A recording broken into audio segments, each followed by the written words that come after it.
Cakep. Bersiap-siap pergi bekerja. Sebelum masuk ke pembahasan inti, saya menyapa. Apa kabar semua? Selanjutnya marilah kita masuk ke materi yang dimaksud yang akan disampaikan oleh guru hebat kita, guru KP.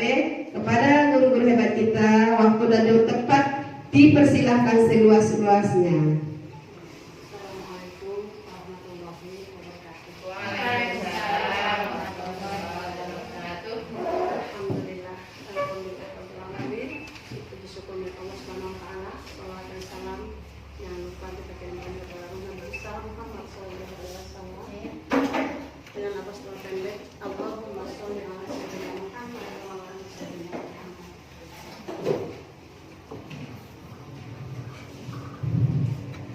Yang saya hormati Bapak Pengawas yang sudah menyempatkan waktunya, meluangkan waktunya datang ke sekolah kami yang kami cintai ini. Kemudian yang terhormat Ibu Kepala Sekolah dan yang saya sayangi rekan-rekan sekalian yang selalu berjuang bersama untuk memajukan pendidikan khususnya di SD 08 Tarawanti Selatan. Diberi usulan PO untuk kita mengusulkan dengan beberapa KP kemarin beserta kepala sekolah, kita ngambil topiknya adalah implementasi pembelajaran di kelas. Topik yang kita ambil adalah pembelajaran berdiferensiasi. Nah, setiap anak itu pasti punya perbedaan, punya karakter yang berbeda, ya. Nah, sebagai guru kita harus coba, langkah pertama kita langsung ke materinya. Langkah pertamanya adalah bagaimana kita mengidentifikasi karakter anak kita tersebut. Tahukah kita sebagai guru apa kekuatan murid kita? Karena mau tidak mau, ya, kita harus ini mencoba mengidentifikasi kekuatannya, sebab tidak boleh seorang guru mencoba mencari kelemahan anak. Tidak boleh, ya. Tidak boleh seorang guru mencari kelemahan anak. Jadi kekuatannya yang harus kita identifikasi agar kita bisa mengembangkannya. Kemudian, siapakah yang memiliki keterampilan menghitung paling baik di kelas kita? Siapakah yang sebaliknya tidak mampu berhitung? Semua itu kita lakukan di awal di asesmen awalnya, ya. Semuanya kita ambil dari situ. Terus siapa yang justru selalu menghindar? Siapa yang suka kegiatan kelompok? Siapa yang menghindar saat belajar kelompok? Siapa yang level bacanya paling tinggi? Bila perlu kita ukur dengan stopwatch biar kita tahu. Jadi kalau nggak salah 75 kata untuk kelas 6 per menit. 75 kata ukuran yang sukses gitu. Kemudian siapakah murid yang masih perlu dibantu untuk meningkatkan keterampilan membacanya? Semua ini kita lakukan di awal di identifikasi pertama untuk memenuhi kebutuhan siswa kita yang beragam tersebut dengan karakteristik yang sangat unik, ya. Kita harus berusaha menyusun rencana pembelajaran yang berdiferensiasi, ya. Apa itu pembelajaran berdiferensiasi? Itu adalah usaha yang dapat dilakukan oleh seorang guru dalam menyesuaikan proses pembelajaran di kelas untuk memenuhi kebutuhan belajar siswanya. Dengan kata lain, menyesuaikan pembelajaran itu dengan kompetensi kemampuan murid kita, karena kebutuhan belajar anak-anak di kelas kita pasti berbeda, ya. Nah, yang kognitifnya itu untuk melihat kesiapan belajar murid atau readiness, karena kebutuhan belajar murid itu karakteristiknya ada 3 berdasarkan minat, kesiapan belajar, dan profil murid. Itu nanti di sekolah penggerak juga itu dapat di juga itu dapat di sekolah penggerak, di GP juga itu. Kemudian mana yang kita peroleh dari itu minat murid dan profil belajar murid.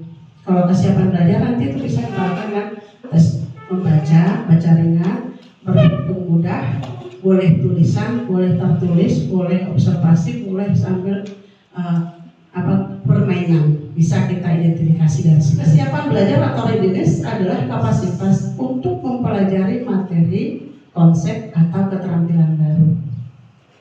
Contohnya, kelompok A adalah murid yang telah memiliki keterampilan menulis dengan struktur yang baik dan memiliki kosakata yang cukup kaya. Mereka juga cukup mandiri dan percaya diri dalam bekerja. Sedangkan di kelompok B adalah murid yang memiliki keterampilan menulis dengan struktur yang baik, namun kosakatanya masih terbatas.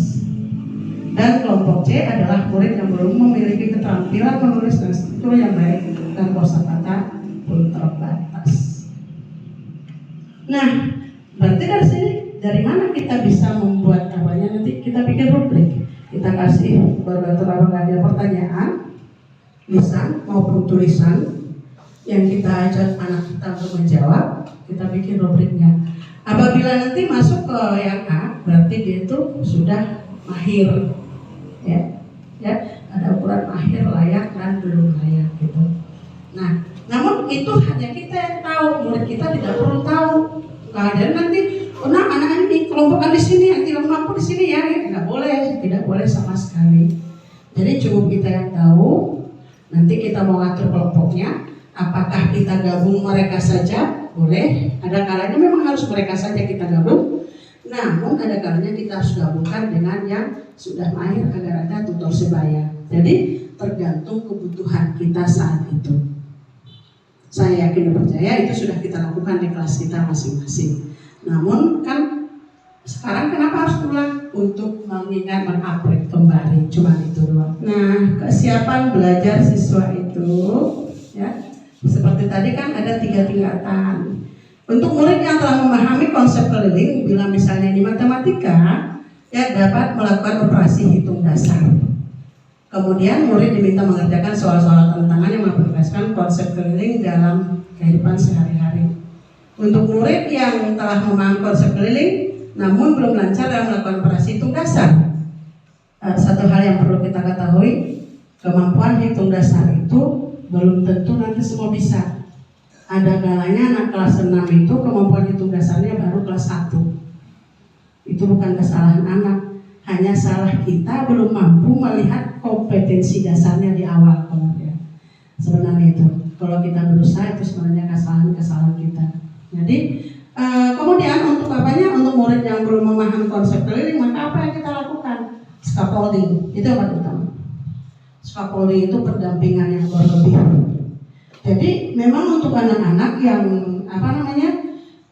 memang masih sangat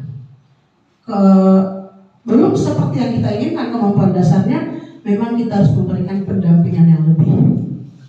Jadi scaffolding, kalau orang-orang dulu mengatakan, kalau guru-guru tua mengatakan itu tidak ada waktu luangnya guru. Selesai ini membimbing ini, selesai ini membimbing itu untuk menumbuhkan kemampuan untuk menaikkan kemampuan belajar murid kita.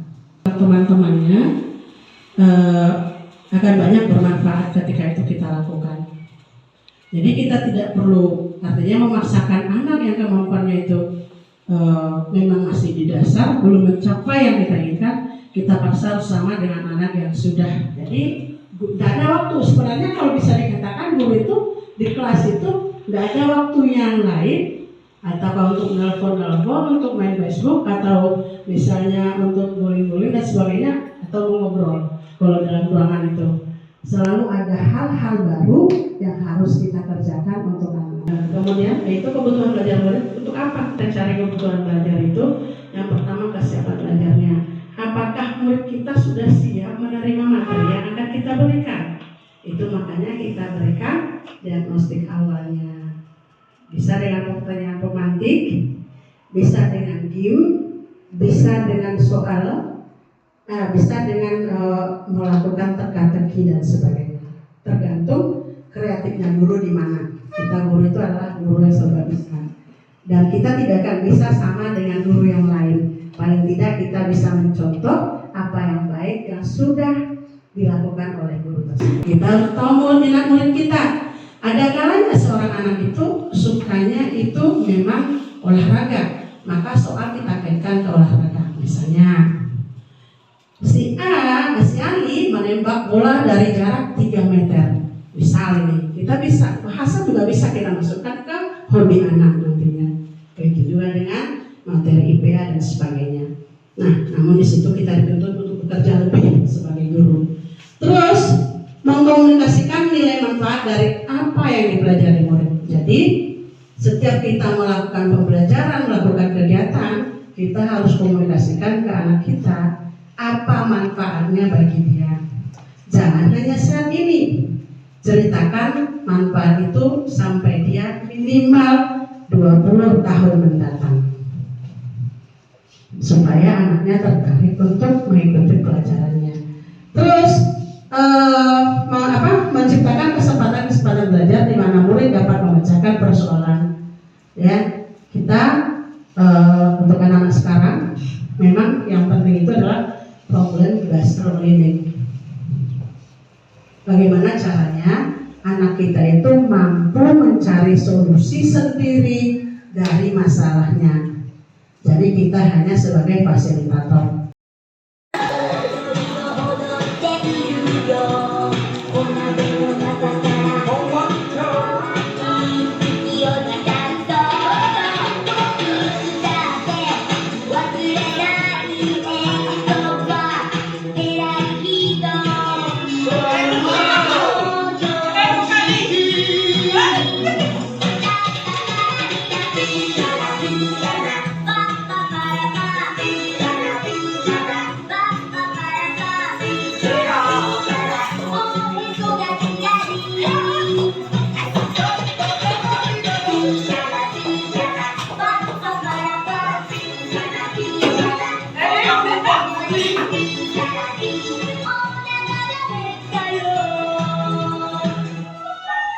Diferensiasi proses berdasarkan minat peserta didik.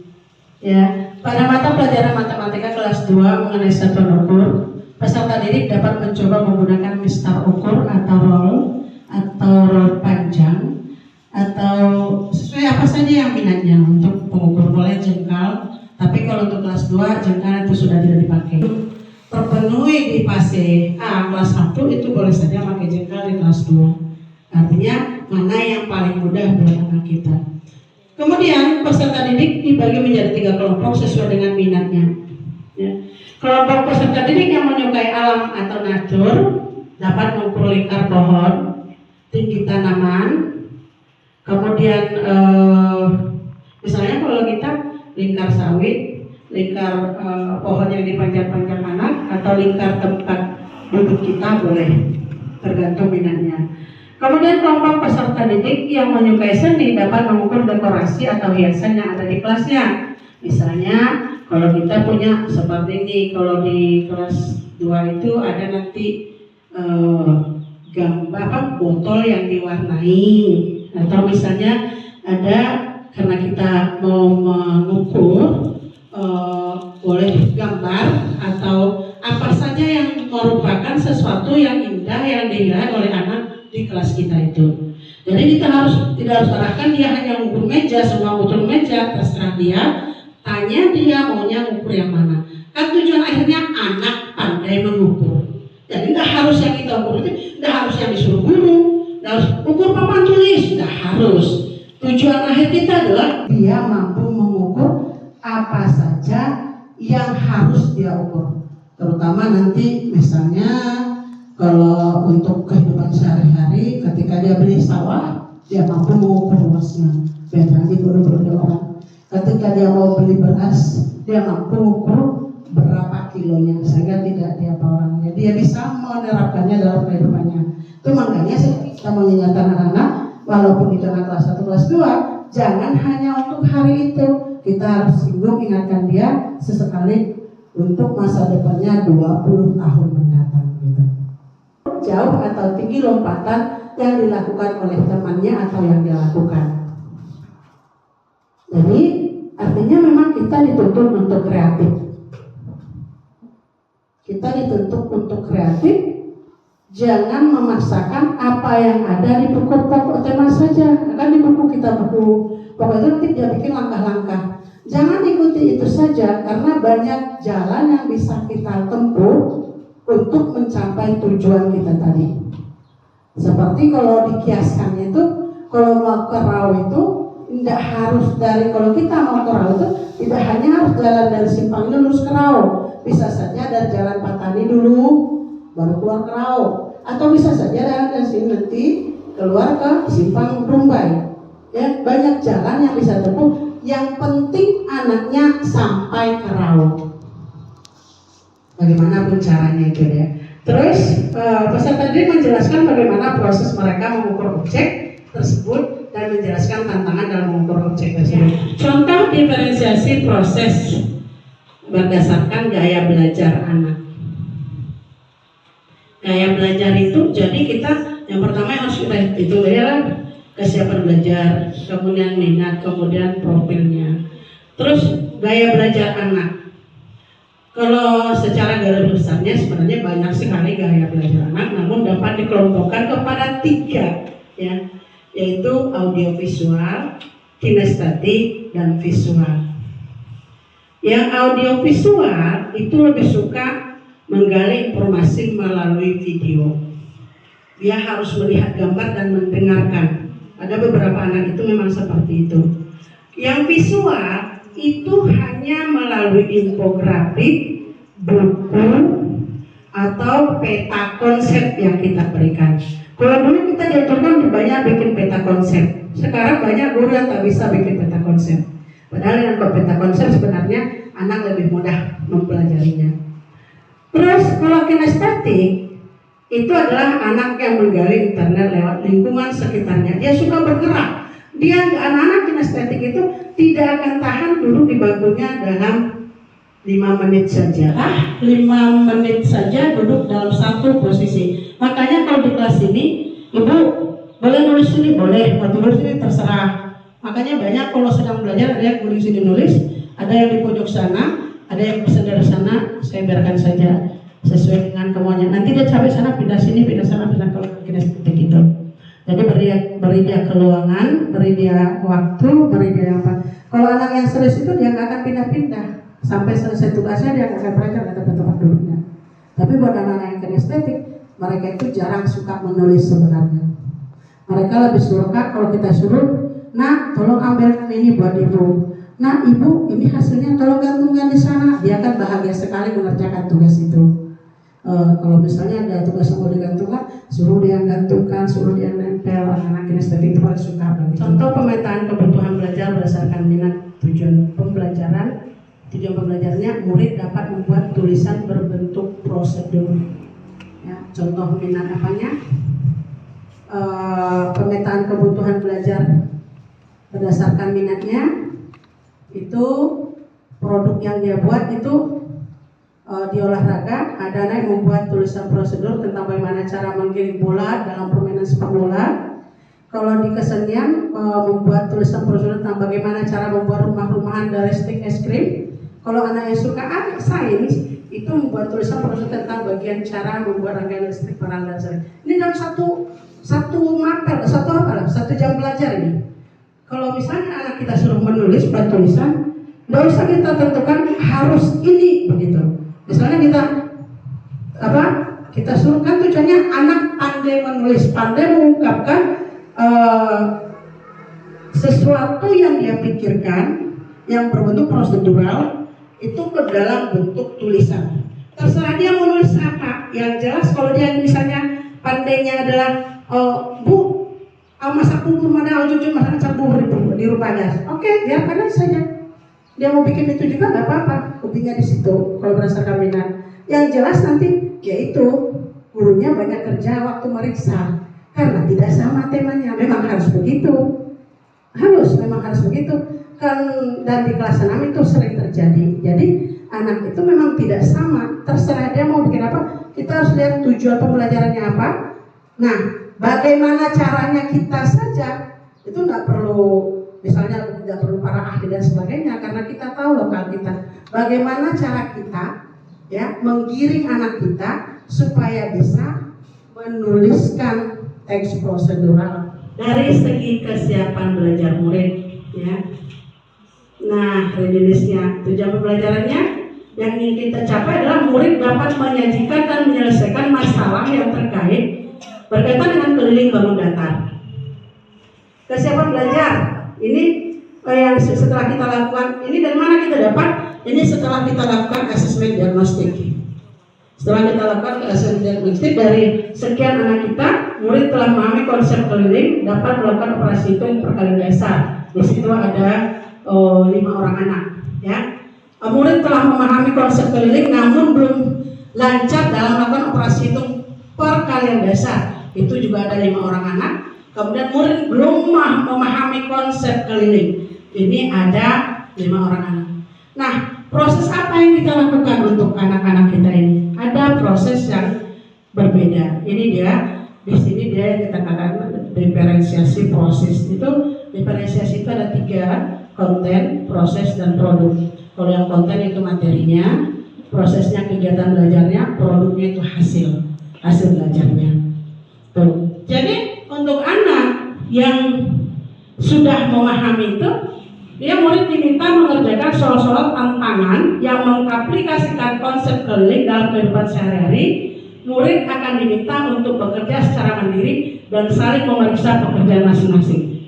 Jadi guru tidak harus melakukan stakeholding di sini, tidak harus melakukan pendampingan. Artinya, kalau anaknya sudah mahir, misalnya ukur keliling meja, dia biarkan saja yang ukur sendiri lagi, tidak usah dampingi. Dia sudah paham kalau misalnya meja kelilingnya panjang kan lebar, kalau persegi panjang sudah paham. Tapi dia pas perhitungannya 7 kali 8 masih sulit. Nah, apa yang kita lakukan?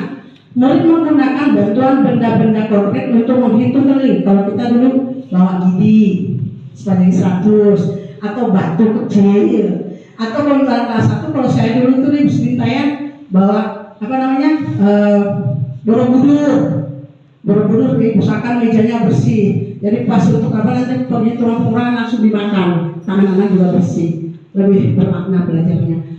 Nah, terus nanti misalnya menggunakan stick es krim. Kalau kita di sini biasanya lidi karena tidak setiap ini, kalau sekarang stick es krim sudah mudah. Kemudian menerapkan strategi Follow Me, bertanya kepada 3 teman sebelum bertanya langsung kepada guru. Anak kita anjurkan untuk bertanya kepada 3 temannya, misalnya 3 kali 4 itu berapa? Misalnya kan, anak suka nanti kalau jadi kan, saya mengingatkan gini. Kita ini harus pintar bersama. Ibu inginnya kalian semua sama pintarnya. Jadi mari saling membantu. Itu sering saya ingatkan ke anak-anak kelas semangka. Mengupload apa yang saya lakukan dari tidak mantan. Jadi setiap hari itu saya selalu ingatkan itu. Jadi yang sudah bisa mohon dibantu temannya yang belum bisa. Yang belum bisa mau belajar ke temannya, karena ada juga anak-anak yang tidak bisa tapi tak mau belajar. Malah dia congkak, itu ada temannya yang pintar nanti yang sudah mampu, sini kamu ajari, langsung ajarin. Nanti anak katanya ada juga. Jadi setiap hari itu kepedulian itu harus kita tanamkan. Artinya kita bukan hanya menanamkan 5 kali 8 40 cukup, enggak. Kita harus juga dibarengi dengan karakter. Terus kita tanam karakter. Walaupun mungkin kita baru lama berhasilnya, namun kita tidak bosan. Bisa jadi yang kita katakan dalam seminggu ini hanya 1 anak yang mengamalkan, tidak apa-apa, biasa. Materi artinya kalau misalnya pembelajaran itu didapat di fase sebelumnya, ulangi kembali, masuk jadi guru fase sebelumnya itu. Untuk yang tadi anak-anak yang ini, artinya yang sudah mahir jangan kita paksa untuk bisa kembali mempelajari yang sudah dia ketahui. Dan nanti yang udah mahir itu kalau kita masih menjelaskan itu bersama, lari dia itu karena dia udah capek. Jadi pas di pembelajaran kelompok nanti kita masuk ke anak-anak yang kondisi awalnya seperti itu, langsung kita bimbing di kelompoknya, kita lakukan scaffolding di situ langsung. Profil belajarnya untuk bergerak terpenuhi, kebutuhan belajarnya juga terpenuhi. Nah, dalam contoh di atas, guru mendiferensiasikan pembelajaran yang mempertimbangkan perbedaan gaya belajarnya. Nah, diferensiasi produk. Tadi sudah gaya belajar, sudah profil belajarnya, sekarang produknya, hasilnya.